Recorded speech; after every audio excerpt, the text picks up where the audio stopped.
नमस्कार, जय हिंद दोस्तों बिहार दरोगा। देखिए, बिहार दरोगा की बात करते हैं तो रोशन सर के द्वारा देखेंगे तो आपका एक होमवर्क सीरीज जो है स्टार्ट किया गया है 3.0। ये आपके एग्जाम के लिए बहुत ज़्यादा इंपॉर्टेंट होने वाला है, क्योंकि आपको डेली बेसिस पे जो है 75 क्वेश्चन करवाया जा रहा है और पीटी में भी आपका टारगेट है कि आपका 75 क्वेश्चन जो है आप इतना स्कोर कर पाए। आप यहाँ देखेंगे तो 6 तारीख को टेस्ट करवाया गया था, नहीं 6 तारीख को टेस्ट अपलोड हुआ था। ये आपका 6 नंबर हमारा प्रैक्टिस सेट है। इसके पहले देखिए मैंने 5 सेट ऑलरेडी अपलोड भी कर दिया है। अगर आप उसको नहीं देखें तो जाकर के देखिए। इसमें करंट अफेयर है, पॉलिटी है, ठीक है, पॉलिटिकल साइंस है। तो आप इसको आराम से देखिए और कोशिश कीजिए कि आप यहाँ से अधिक क्वेश्चन जो है सही कर पाएं। और इसको 2 से 3 बार देखिए ताकि आपका रिवीजन हो और क्वेश्चन जो भी सिलेक्टेड इसमें दिया गया है आप इसमें आराम से क्वेश्चन जो है सही कर पाएं। चलिए हम वीडियो को शुरू करते हैं और इसके पहले का वीडियो आप देख लीजिएगा ताकि आपका रिवीजन जो है अच्छे तरीके से हो जाए। देखिए, पहला प्रश्न है कि मार्च 2025 में नासा के एस्ट्रोनॉट बुच विल्मोर एवं सुनीता विलियम्स की पृथ्वी पर वापसी स्पेस एक्स के किस स्पेस क्राफ्ट पर हुआ था। यह बहुत इंपॉर्टेंट क्वेश्चन आपके एग्जाम के लिए बन जाता है। तो देखिए इसका आंसर देखेंगे तो ड्रैगन जो है हमारा सही उत्तर हो जाएगा। ऑप्शन नंबर ए हो जाएगा ड्रैगन। अब यहाँ पर एक प्रश्न ये पूछता है कि जैसे वो वहाँ पर फंसी थी, इनको जो है करीबन देखेंगे तो 286 दिन के बाद जो है इनको भारत मतलब पृथ्वी पर लाया गया था 286 दिन, ठीक है। तो इनको पता लगाने के लिए कौन सा इसमें जहाज भेजा गया था, रॉकेट भेजा गया था, तो बोल सकते हैं क्रू 9 जो है आपका 9 भेजा गया था। और इनको वापस लाने के लिए जो है क्रू 10 हो जाएगा। और ये जो है 286 दिन बोल सकते हैं, ठीक है, 286 दिन। ये इंपॉर्टेंट आपके एग्जाम के लिए बन जाता है। चलिए आते हैं अगले प्रश्न पे, क्वेश्चन नंबर 2 नंबर पे। हुरून ग्लोबल रीच लिस्ट 2025 के संदर्भ में निम्नलिखित कथनों पर विचार कीजिए। सही कथन हमारा क्या है उसी को बताना है। देखिए सही कथन की बात कर लेते हैं तो ऑप्शन नंबर जैसे भारत 284 अरबपतियों के साथ तीसरे स्थान पर है, बिल्कुल सही है। एलन मस्क दुनिया के सबसे अमीर व्यक्ति हैं, ये भी देखेंगे तो आपका सही उत्तर होगा। ऑप्शन क्या है हमारा? ऑप्शन नंबर जो है दूसरे का सी उत्तर हो जाएगा। 1 और 2 हमारा राइट है। अगला प्रश्न है कि हाल ही में किस केंद्रीय मंत्रालय ने राष्ट्रीय धन्वंतरी आयुर्वेद पुरस्कार 2025 प्रदान किया है। बताइए इसका आंसर क्या होगा। देखिए इसका आंसर आप तीसरे का देखेंगे तो ऑप्शन नंबर क्या हो जाएगा। देखिए तीसरे का ऑप्शन नंबर सी होगा। आयुष मंत्रालय जो है इसका सही उत्तर हो जाएगा। आयुष मंत्रालय क्या होगा? आयुष मंत्रालय। हम रिपीट करें ताकि आपको क्वेश्चन याद हो जाए। यहीं पर हाल ही में खबरों में रहे सर क्रीक क्षेत्र के संदर्भ में निम्नलिखित कथनों पर विचार करें। सही कथन बताइए क्या हमारा इसमें सही है। देखिए सर क्रीक की बात कर लेते हैं तो यहां पर एक सेकेंड, हाँ ठीक है।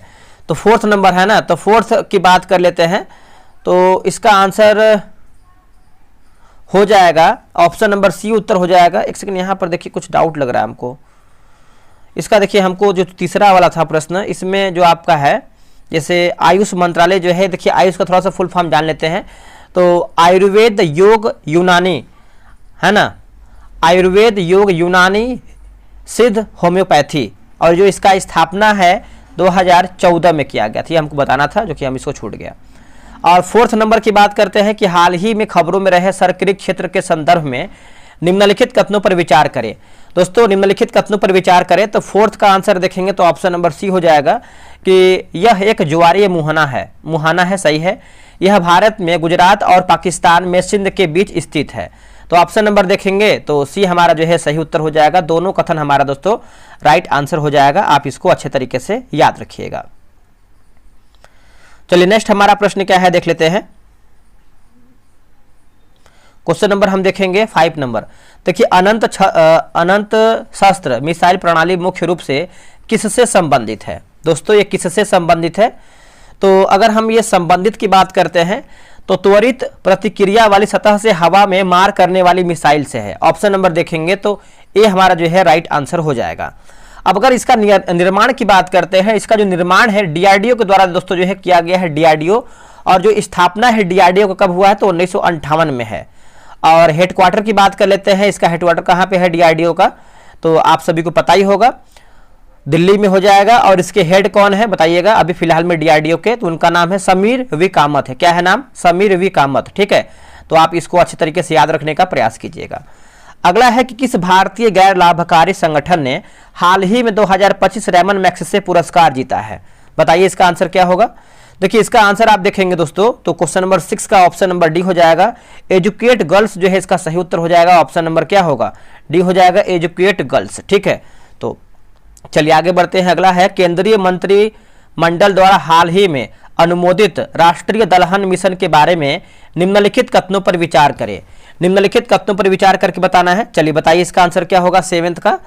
देखिए इसमें अगर हम देखें इसका ऑप्शन देख लेते हैं किस तरीके से इसका ऑप्शन दिया गया है। तो हाँ ठीक है, सही पूछा गया है ना, सही पूछा है। तो सही के बारे में अगर देखें तो मिशन का जो उद्देश्य है 2030 से 31 तक 35 मिलियन टन उत्पादन लक्ष्य के साथ भारत को दालों में आत्मनिर्भर बनाना है। सही है। मिशन न्यूनतम समर्थन मूल्य यानी एमएसपी पर अरहर, उड़द और मसूर की 100% खरीद सुनिश्चित करता है। तो आप बोल सकते हैं दोनों हमारा जो कथन दोस्तों जो है सही दिया गया है स्टेटमेंट। तो हमारा ऑप्शन जो है सी इसका सही उत्तर हो जाएगा। चलिए आते हैं क्वेश्चन नंबर 5 पे। चंद्रयान 5 मिशन भारत और जापान के किस संयुक्त कार्यक्रम का हिस्सा है? बताइए इसका आंसर क्या होगा? इसका आंसर क्या होगा दोस्तों, बताइए। देखिए इसका आंसर आप देखेंगे क्वेश्चन नंबर 8 का, तो ऑप्शन नंबर बी हो जाएगा। ल्यूपेक्स जो है इसका सही उत्तर हो जाएगा, ल्यूपेक्स। अगर हम ल्यूपेक्स की बात करते हैं तो भारत और जापान का एक हो जाएगा, और जो आर्टेमिस है, आर्टेमिस की बात करते हैं तो ये आपका हो जाएगा यूएसए का है। ये भी नोट कीजिएगा आप सभी लोग। देखिए युद्ध अभ्यास 2025 के संदर्भ में निम्नलिखित कथनों पर विचार करें। निम्नलिखित कथनों पर विचार करें। देखिए इसमें सही पूछ रहा है, क्या हमारा सही है? तो यह भारत अमेरिका संयुक्त सैन्य अभ्यास का 21वां संस्करण था। सही उत्तर हो जाएगा। उसके बाद यह उत्तराखंड के पिथौरागढ़ में आयोजित किया गया था। ये देखिए गलत आंसर हो जाएगा, है ना।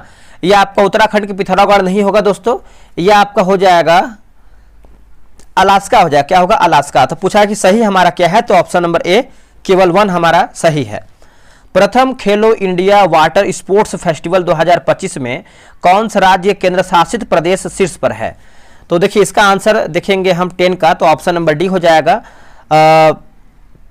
मध्य प्रदेश हो जाएगा। और इसका जो आयोजन है दोस्तों कहाँ पे हुआ था, जो स्थल है ये आपका जम्मू कश्मीर में हुआ था। वही अगर हम हैरात फेस्टिवल की बात करते हैं तो ये भी आपका जम्मू कश्मीर में हुआ था, ये भी याद रखिएगा। अब यहाँ पर देखिए हम बात करने वाले हैं कि जो आपका लूसेंट है ना, लूसेंट के बारे में आप सब लोग याद रखिएगा। लूसेंट एक बहुत बेहतरीन तरीके से हम करवा रहे हैं, आज आपको थोड़ा सा उसके बारे में अधिक नॉलेज देते हैं। आप यहाँ पे देख सकते हैं ये आपका लूसेंट सिलेक्शन बैच के नाम से डेली बेसिस पे हम बताते हैं। थोड़ा सा आज इसके बारे में एक्स्ट्रा बताएंगे हम, ताकि आपको एकदम क्लियर हो जाए। ये आपका लूसेंट जो बैच है दोस्तों, इसको हमने जो स्टार्ट किया है ये आपका 25 सितंबर से स्टार्ट किया हुआ है। मात्र 149 रुपये पेमेंट करना है और 3 महीने के लिए आप फ्री हो जाएंगे। कैसे हम लूसेंट खत्म कर रहे हैं पहले ये जानेंगे हम। जो टेस्ट का विशेषता क्या है, डेली आपको 5 पेज देंगे पढ़ने के लिए, उसी से आपका 100 क्वेश्चन का टेस्ट होगा। ये आपका 7 PM में टेस्ट होता है, ठीक है। टेलीग्राम क्विज बोर्ड से हम टेस्ट करवाते हैं और फुल PDF देते हैं। आपका पहला PDF होगा विदाउट आंसर की, मतलब आंसर की रहता है लेकिन उसमें हाईलाइट नहीं रहता। जो आपका दूसरा आंसर हाईलाइट है या आपका दूसरा PDF रहता है। अब यहाँ पर यह किताब आप देख सकते हैं, सभी के पास किताब है। अगर आप इसको अच्छे तरीके से पढ़ते हैं तो आप किसी भी एग्जाम को निकाल सकते हैं। अब यहाँ पर देखिए नंबर दिया गया है आपका 6387098070 पे। आप गूगल पे, फोन पे, पेटीएम जो भी करना चाहते हैं कर सकते हैं। अगर आपका पेमेंट नहीं होता है तो आप क्या कीजिएगा, इसी नंबर पे व्हाट्सएप कीजिएगा, सर मेरा पेमेंट नहीं हो रहा है, आप QR दे दीजिए, तो QR आपको प्रोवाइड कराया जाएगा। अब यहाँ पर देखिए आपका सेट नंबर 12 ये आपका कल हुआ था। आज हमारा जो, जैसे अगर हम देखेंगे सेट नंबर जो आपका 12 है, ये आपका देखेंगे तो पेज नंबर 56 से लेकर के 60 तक ये हमारा जो है पेज खत्म हो गया है। जो हमारा नेक्स्ट होमवर्क, जिसे आप यहाँ पे एक बार PDF देख लीजिए, ये हमारा जो है क्यूज बोर्ड से टेस्ट हो गया है, ठीक है। इसका हम PDF भी देते हैं, कोई नहीं देता है PDF। अब क्वेश्चन का लेवल देखेंगे बहुत तगड़ा, मतलब एग्जाम लेवल आपको क्वेश्चन हम बनवा के दे रहे हैं, ठीक है। ये नहीं कि कॉपी पेस्ट की आप जो किताब होता है ना, जो ऑब्जेक्टिव किताब है लूसेंट का, वहां से उठा करके आपको दे दे, ऐसा नहीं है। क्वेश्चन जो है खुद से बनाया जा रहा है। इस पे एक तरीके से टीम काम कर रही है ताकि आपको क्वेश्चन एग्जाम में लड़ाया जा सके, ठीक है। तो आप यहाँ पे देख सकते हैं क्वेश्चन हैवी क्वेश्चन है, एग्जाम लेवल है। अब थोड़ा सा हम बात करेंगे हाईलाइट के बारे में। अब देखिए दूसरा PDF हमारा आता है, हमारा दोस्तों आता है हाईलाइट PDF। अब देखिए हाईलाइट में आपको ये फायदा है कि आप कहीं भी बैठे हैं, आपके पास फोन है, तो आप क्या है ना क्वेश्चन पढ़ करके उसका डायरेक्ट आंसर याद कर सकते हैं। ये आपको देखिए बेनिफिट है, ऐसा कोई नहीं करता है। मेरा उद्देश्य यह है कि आपको 149 रुपए में इतना अधिक प्रोवाइड करा दें हम, कि आप आगे हम कोई भी बैच लॉन्च करें तो आपको एक विश्वास हो कि हाँ सर ये जो कोई भी चीज कर रहे हैं तो एकदम हमारे हित में कर रहे हैं। एक होता कि आपके एग्जाम की तरह ही, जैसे आप यहाँ पे देखिए कोई भी क्वेश्चन पढ़िए, जैसे आप यहाँ पे देखते थे 33 नंबर क्वेश्चन पढ़ेंगे, किस वायसराय को साहित्य के क्षेत्र में ओवन मेरिडीज है ना, मेरिडीज के नाम से जाना जाता है, तो आपका लॉर्ड लिटन हो जाएगा। तो इस तरीके से देखिए आपको सारा क्वेश्चन का आंसर जो है हाईलाइट किया गया है। अब नेक्स्ट हमारा जो होमवर्क उसको हम देख लेते हैं। जब आप इसका नेक्स्ट होमवर्क देखेंगे तो देखिए होमवर्क हम इस तरीके से देते हैं, जैसे आप यहाँ पेज देख रहे हैं ना, ये आपका देखिए पेज नंबर यहाँ पर लिखा गया है पेज नंबर 61 से, ठीक है। तो आप यहाँ पर दोस्तों देख सकते हैं पेज नंबर 61 से लेकर के पेज नंबर हम 65 तक दिए हैं, और इसी में से हम जो है 100 प्रश्न आपको टेस्ट करवाएंगे। मेरे भाई लूसेंट अगर आप मेरे साथ जुड़ करके खत्म करते हैं तो रियलिटी बता रहा है कि आपको लूसेंट दोबारा पढ़ना ही नहीं पड़ेगा, क्योंकि आपको यहाँ पे एक रैंक लिस्ट भी मिलेगा। आप डेली जब 7 PM में आप टेस्ट बनाएंगे तो उसमें कई सौ बच्चे टेस्ट देंगे। अगर आप इसको अच्छे तरीके से पढ़े रहेंगे तो आपका स्कोर बिल्कुल अच्छा आएगा, 80+ आप करेंगे। आप यहाँ देख सकते हैं किस तरह पूरा किताब का ही है, ठीक है। इसी में से हम आपको 100 क्वेश्चन का टेस्ट करवाएंगे, क्वेश्चन एग्जाम लेवल ही होगा। आप यहाँ पे देख सकते हैं, आपको यहाँ पर देखिए लिखा गया होगा कहीं ना कहीं, ये ऊपर आपका दिया है ना 65 नंबर, पेज नंबर 61 से लेकर के 65 हम दिए हैं। उसके बाद आपका 66 से लेकर के हम 70 तक जो है अगला टेस्ट करवाएंगे। तो इस तरीके से हम डेली 5-5 पेज दे रहे हैं, 3 महीना में किताब जो है हम खत्म कर देंगे। तो आप सब लोग फटाफट ज्वाइन कर लीजिए और अपना टेस्ट बनाइए। तो आते हैं अपने क्वेश्चन पे। अगला हमारा प्रश्न यानी क्वेश्चन नंबर 11 नंबर देखेंगे। तो यही बोलेंगे कि अगर आप लूसेंट ज्वाइन करना चाहते हैं ज्वाइन कर लीजिए, ज़्यादा अगर आप समय वेस्ट करेंगे तो आपका जो है बहुत सारा पीछे हो जाएगा यानी छूट जाएगा। वैश्विक शांति सूचकांक 2025 के बारे में निम्नलिखित कथनों पर विचार करें, सही हमारा कथन क्या है उसी को बताना है, करेक्ट हमारा क्या है।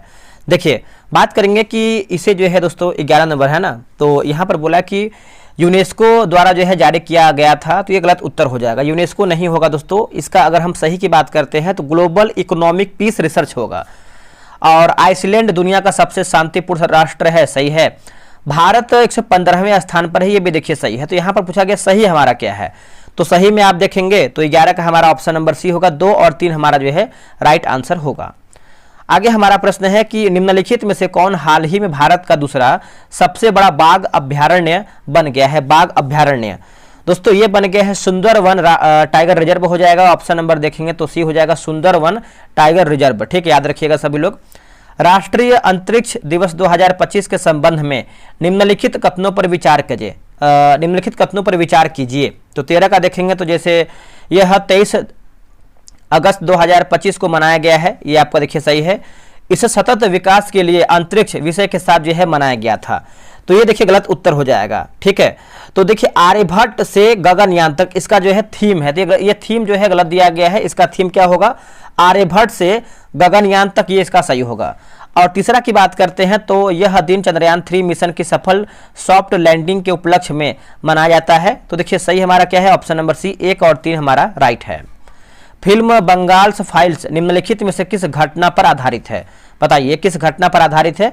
तो क्वेश्चन नंबर अगर हम 14 की बात कर लेते हैं तो इसका आंसर क्या हो जाएगा, बताइए, एक सेकंड रुकिएगा।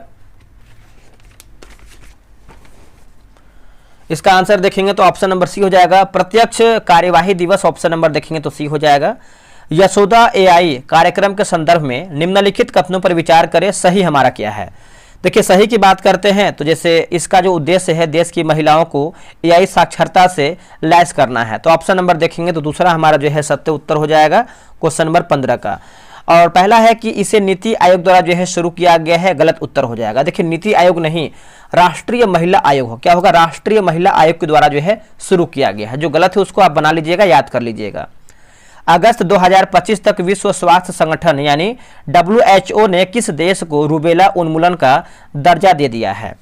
तो इसका उत्तर हो जाएगा नेपाल हो जाएगा। ऑप्शन नंबर देखेंगे तो सी उत्तर हो जाएगा, नेपाल। पहले बिम्स्टेक पारंपरिक संगीत महादेव माफ कीजिएगा महोत्सव के संदर्भ में निम्नलिखित कथनों पर विचार करें, सत्य यानी सही हमारा क्या है। देखिए यह 4 अगस्त 2025 को नई दिल्ली में आयोजित दोस्तों जो है किया गया था, तो ये देखिए सही है। इसका उद्घाटन भारत के प्रधानमंत्री द्वारा जो है किया गया है, ये गलत उत्तर हो जाएगा। प्रधानमंत्री नहीं, विदेश मंत्री के द्वारा किया गया था। कौन है हमारे विदेश मंत्री, तो यह है एस जयशंकर है। कौन है, एस जयशंकर। तो पूछा गया सही हमारा क्या है, तो सही आप देखेंगे तो ऑप्शन नंबर 1 केवल 1 हमारा जो है सही है। अगला कि हाल ही में किस संगठन ने 2 दिवसीय राष्ट्रीय सम्मेलन जो कि मैपिकी 2025 का जो है आयोजन किया है। तो 18 का देखेंगे तो ऑप्शन नंबर डी, जिससे राष्ट्रीय भौतिकी प्रयोगशाला होगा। क्या होगा, राष्ट्रीय भौतिकी प्रयोगशाला, ऑप्शन नंबर डी। किस पहल के तहत भारतीय सेना द्वारा तवांग कहाँ का है, तो अरुणाचल प्रदेश का ही है, आरोग्यम स्वास्थ्य एवं कल्याण केंद्र का उद्घाटन किया है। तो इसका आंसर देखेंगे तो 19 का दोस्तों क्या हो जाएगा, बताइएगा। 19 का देखेंगे तो हमारा डी हो जाएगा, ऑपरेशन सद्भावना हो जाएगा। क्या होगा? ऑपरेशन सद्भावना, ऑप्शन नंबर डी। प्रधानमंत्री मोदी ने स्वतंत्रता दिवस 2025 पर राष्ट्र के नाम अपने संबोधन में किसकी 200वीं जयंती जो है मनाने की घोषणा किया है? तो क्वेश्चन नंबर 20 की बात कर लेते हैं। तो महात्मा ज्योतिबा फुले, क्या होगा? ऑप्शन नंबर डी होगा। अगस्त 2025 में लोकसभा ने अनुसूचित जनजातियों के लिए सीटें आरक्षित करने के लिए एक विधेयक जो है पारित किया है। एक विधेयक दोस्तों पारित किया है, तो ये हो जाएगा गोवा विधानसभा होगा दोस्तों। क्या होगा? गोवा विधानसभा, ऑप्शन नंबर सी हो जाएगा। 2026 के राष्ट्रमंडल खेलों का आयोजन किस शहर में होगा? 2026 के राष्ट्रमंडल खेलों का जो आयोजन है ये कौन से शहर में होगा दोस्तों? तो ये आपका ग्लासगो में होगा। आंसर देखेंगे तो डी हमारा सही उत्तर हो जाएगा, ग्लासगो में। 2025 में पहली बार यूनाइटेड किंगडम में कौन सा अंतर्राष्ट्रीय खेल आयोजित किया गया था जिसमें भारत और अन्य देशों की टीमों ने भाग लिया है? तो इसका उत्तर हो जाएगा कबड्डी विश्व कप हो जाएगा। ऑप्शन नंबर देखेंगे तो ये सही उत्तर हो जाएगा, कबड्डी विश्व कप। चलिए आगे बढ़ते हैं। अगला है कि भारत के प्रथम मानवयुक्त डीप ओशन मिशन का नाम क्या है ना? तो डीप ओशन मिशन की बात कर लेते हैं। तो 24 का ऑप्शन नंबर देखेंगे तो ये हो जाएगा समुद्रयान जो है, इसका सही उत्तर हो जाएगा 24 का ऑप्शन नंबर ए हो जाएगा समुद्रयान। निम्नलिखित में से किसको मेजर ध्यानचंद खेल रत्न पुरस्कार 2024 मिला है? बताइए। 2024 मिला है, तो इसका उत्तर हो जाएगा डी गुकेश जो है, इसका सही उत्तर हो जाएगा। ऑप्शन नंबर देखेंगे तो बी हो जाएगा, डी गुकेश। अगला है कि 16वां वित्त आयोग के संदर्भ में निम्नलिखित कथनों पर विचार करें। सही हमारा क्या है? देखिए सही के बारे में पूछ रहा है क्वेश्चन नंबर 26 का। तो अब यहाँ पर देखिए आयोग का जो गठन है, जो आपका वित्त आयोग का गठन है 31 दिसंबर 2024 को हुआ था, ये गलत आंसर हो जाएगा। 2024 नहीं, ये कब हुआ था दोस्तों? 2023 में हुआ था, 2023 में हुआ था, ये गलत उत्तर हो जाएगा। श्री अरविंद पनगड़िया जो है इसके अध्यक्ष हैं, ये देखिए सही है, पूछा गया सही हमारा क्या है? तो दूसरा हमारा कथन सही है। ऑप्शन हम देख लेते हैं, ऑप्शन के ऊपर हम जाएंगे। दूसरा में हमारा क्या हो जाएगा? केवल दूसरा हमारे यानी ऑप्शन नंबर ए सही है। 2024 पेरिस ओलंपिक खेलों के 57 किलोग्राम वर्ग में पुरुष फ्री स्टाइल कुश्ती प्रतियोगिता का कांस्य पदक जो है किसे प्रदान किया गया है?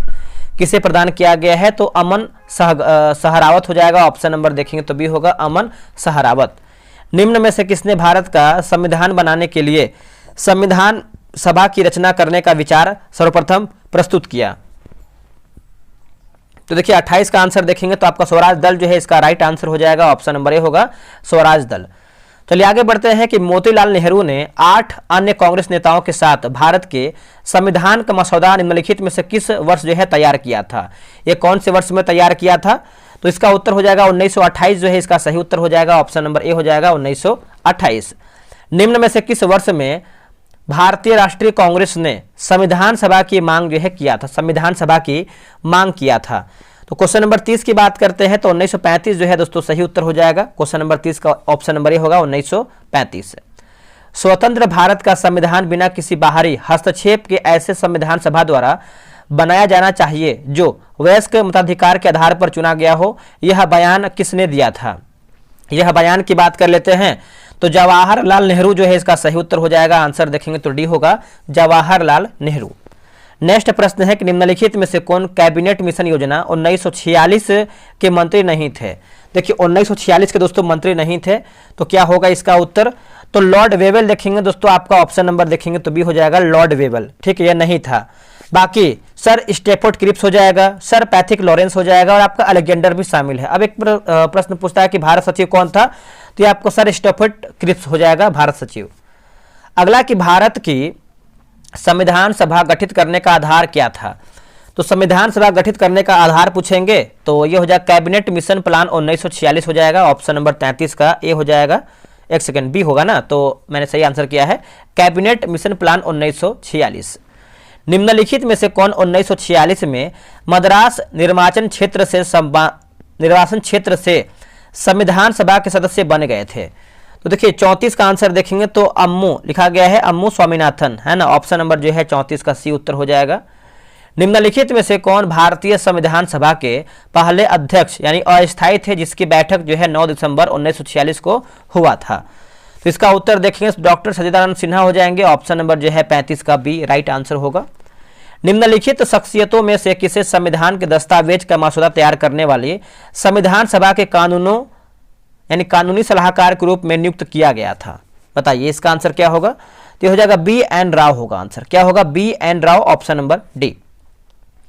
संविधान के विचार विमर्श के लिए मार्गदर्शन करने के लिए उद्देश्य संकल्प आंदोलन को प्रारंभ डैश द्वारा जो है किया गया था। बताइए इसका आंसर क्या होगा? देखिए इसका आंसर देखेंगे तो जवाहरलाल नेहरू हो जाएगा, option number A Jawaharlal Nehru. अगला प्रश्न है कि संविधान सभा को भारतीय स्वतंत्रता अधिनियम 1947 की धारा डैश द्वारा जो है मान्यता दिया गया था। किसके द्वारा ये मान्यता दिया गया था? तो ये मान्यता दोस्तों दिया गया था 8 का 1। जिस संविधान सभा द्वारा भारत के संविधान का अधिनियम किया गया, इसके सदस्य कौन थे? तो देखिए इसका आंसर देखेंगे तो हो जाएगा विभिन्न प्रांतों की विधान सभाओं का द्वारा निर्वाचित सदस्य। ठीक है, तो आंसर देखेंगे 39 का, तो बी हमारा जो है सही उत्तर होगा। आगे बढ़ते हैं, अगला हमारा प्रश्न है क्वेश्चन नंबर 40 नंबर देखेंगे। निम्नलिखित में से कौन भारतीय संविधान के प्रारूपण के लिए जिम्मेदार संविधान सभा का जो है हिस्सा नहीं था? बताइए इसका आंसर क्या होगा? देखिए इसका सही आंसर आप 40 का देखेंगे तो ऑप्शन नंबर दोस्तों बी हो जाए का। महात्मा गांधी देखेंगे तो नहीं थे।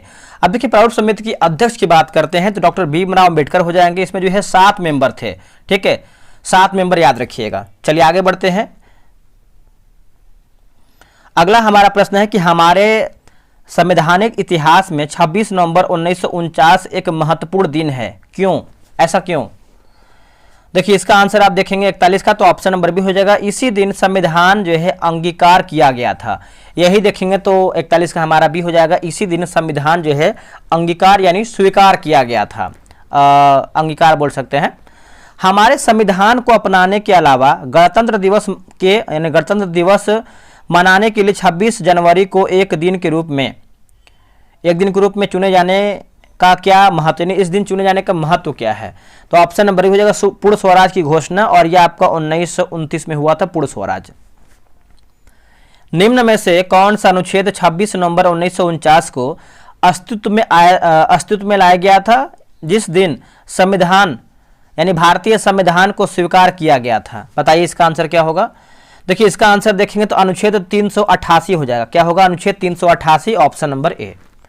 निम्नलिखित में से किसने सुलेख शैली में मूल भारतीय संविधान का हिंदी संस्करण लिखा था? है ना, हिंदी संस्करण दोस्तों जो है लिखा था। तो देखिए इसका आंसर देखेंगे तो हो जाएगा वसंत कृष्ण वैद्य होगा। क्या होगा? वसंत कृष्ण वैद्य, ऑप्शन नंबर बी सही उत्तर होगा। भारतीय संविधान के बारे में निम्नलिखित में से कौन सा कथन सत्य नहीं यानी हमारा क्या गलत है?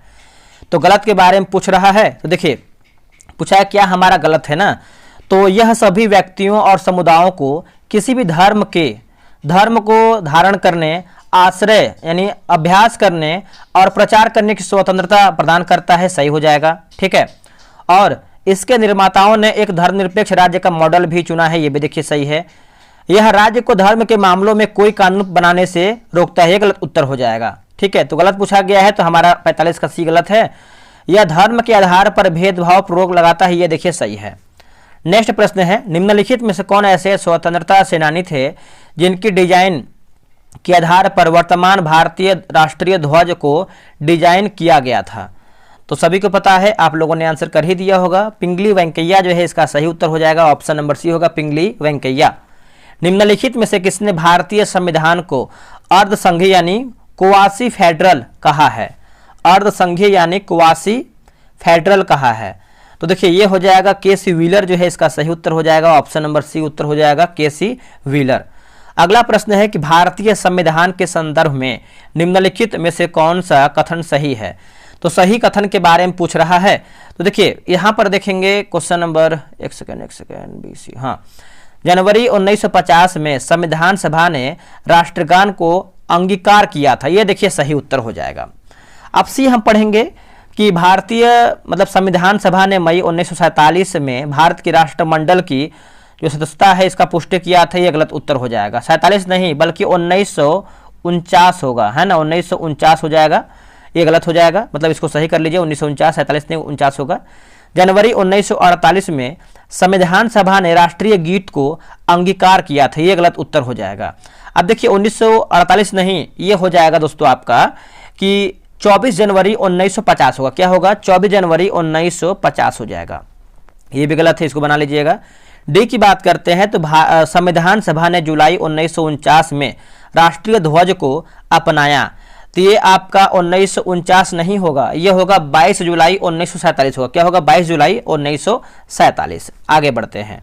भारतीय संविधान सभा ने किस वर्ष भारत के संविधान के अनुच्छेद 370 को अंगीकार किया, जिससे जम्मू कश्मीर के लिए विशेष दर्जा और आंतरिक स्वायत्तता सुनिश्चित हुआ? तो इसका उत्तर देखेंगे तो 1949 हमारा जो है सही उत्तर हो जाएगा। ऑप्शन नंबर बी होगा 1949। चलिए आगे बढ़ते हैं। भारत की संविधान सभा के निम्नांकित में से कौन से सत्र में प्रीवी काउंसिल के अधिकार क्षेत्र के उत्पादन का जो है निर्माण लिया गया? तो 50 का आंसर देखेंगे तो हो जाएगा 9वां जो है इसका सही उत्तर हो जाएगा। ऑप्शन नंबर बी होगा 9वां। किस राजनीतिक दल की राष्ट्रीय कार्यकारिणी ने संविधान सभा को भंग कर उसकी पुनर्निर्वाचन वयस्क मताधिकार के आधार पर करने को कहा था? तो क्या होगा इसका आंसर? तो ये हो जाएगा समाजवादी पार्टी हमारा जो है सही उत्तर हो जाएगा, समाजवादी पार्टी। अगला प्रश्न है कि संविधान सभा में भारत के संविधान के मुख्य प्रारूपकार कौन थे? निम्नलिखित में से सबसे उपयुक्त विकल्प चुन करके बताना है। सबसे उपयुक्त विकल्प तो सर BN राव होगा आंसर। क्या होगा sir? BN Rao. Option number C. Bharat की संविधान सभा के संबंध में निम्नांकित कथनों पर विचार करें।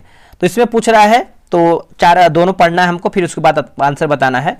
देखिए, संविधान सभा का अंतिम अधिवेशन 24 जनवरी 1950 को हुआ था, सही है। इस अंतिम अधिवेशन में डॉक्टर राजेंद्र प्रसाद भारत के राष्ट्रपति पद पर विधिवत निर्वाचित घोषित किया गया था। तो आप बोल सकते हैं 53 का आंसर हमारा जो है बी, 1 और 2 हमारा सही उत्तर होगा। संविधान सभा के सदस्यों को निम्न में से किसने प्रत्यक्ष रूप से निर्वाचित किया है? प्रत्यक्ष रूप से तो देखिए प्रांतों को जो है विधानसभा ने किया है। ऑप्शन नंबर बी होगा, प्रांतों की विधानसभा ने। अगला है कि विभाजन के उपरांत पुनर्गठित संविधान सभा में डॉक्टर BR अम्बेडकर किसका जो है प्रतिनिधित्व करते थे? Doctor BR Ambedkar. तो देखिए 55 का आंसर देखेंगे तो हो जाएगा बंबई जो है इसका सही उत्तर हो जाएगा। ऑप्शन नंबर डी होगा बंबई। 15 अगस्त 1947 से 26 जनवरी 1950 के दौरान भारत का राजनीतिक दल क्या था? मतलब राजनीतिक दर्जा पूछ रहा है, दर्जा क्या था?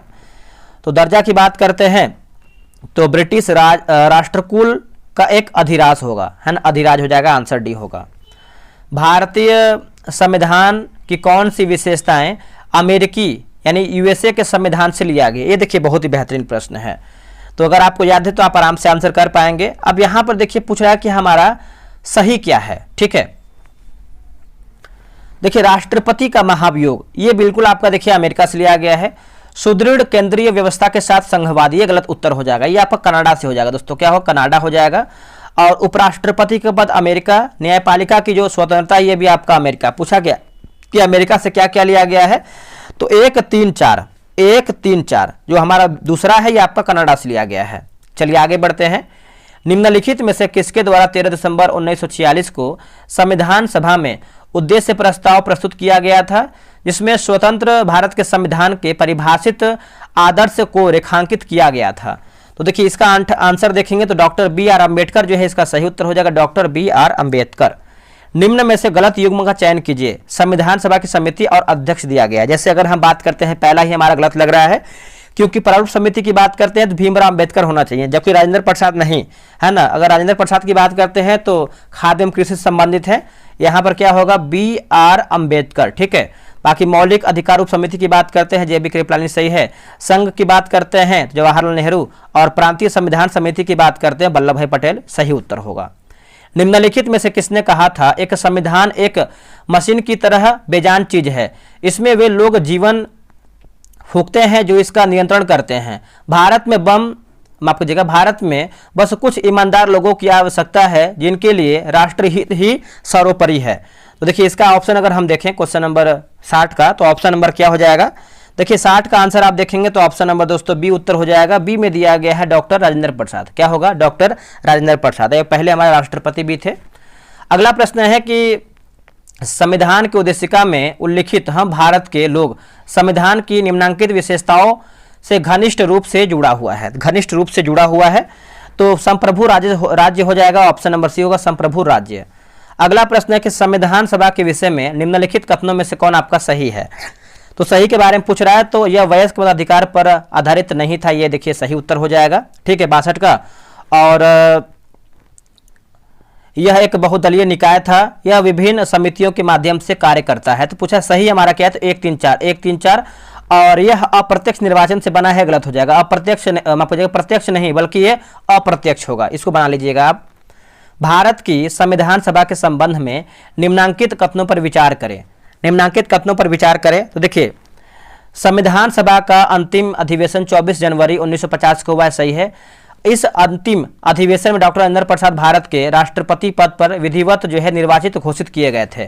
तो 63 का आंसर आप देखेंगे तो ऑप्शन नंबर दोस्तों सी हो जाएगा। 2 हमारा जो है दोस्तों सही उत्तर हो जाएगा क्वेश्चन नंबर 63 का। ठीक है, तो एक सेकेंड 63 का बी होगा, बी में हमारा है 1 और 2 दोनों सही है। संविधान सभा द्वारा किए गए कार्यों को सही क्रम में व्यवस्थित कीजिए। ठीक है, तो बताइए अर्लिस्ट से लेटेस्ट। देखिए 64 का आंसर देखेंगे तो ऑप्शन नंबर सी हो जाएगा। जैसे पहला होगा नेहरू का उद्देश्य प्रस्ताव, फिर हो जाएगा संविधान सभा में अंबेडकर का प्रथम अभिभाषण, फिर संविधान सभा द्वारा राष्ट्रध्वज को अपनाना और राष्ट्रमंडल में भारत की सदस्यता का अनुमोदन। तो ऑप्शन नंबर सी 4-1-2-3 होगा। अगला प्रश्न है कि संविधान सभा के विषय में निम्नलिखित कथनों पर विचार करें। कथन 1 है कि नागरिकों के बीच संवैधानिक मूल्यों को लिखा गया है, संवर्धित करने के लिए संविधान दिवस प्रतिवर्ष 26 नवंबर को मनाया जाता है। दूसरा कथन है कि 26 नवंबर 1949 को भारत की संविधान सभा ने भारत के संविधान का प्रारूप तैयार करने के लिए डॉक्टर बी आर अम्बेडकर की अध्यक्षता में एक प्रारूप समिति बनाया। तो उपरोक्त कथनों के बारे में निम्नलिखित में से कौन आपका सही है। तो 65 का सही की बात करते हैं तो ऑप्शन नंबर बी, कथन 1 और कथन 2 दोनों सही हैं, परंतु कथन 1 का सही व्याख्या नहीं है। अगला है कि भारत के संविधान की उद्देशिका पूछ रहा है। देखिए भारत के संविधान की उद्देशिका की बात कर लेते हैं क्वेश्चन नंबर 66 का।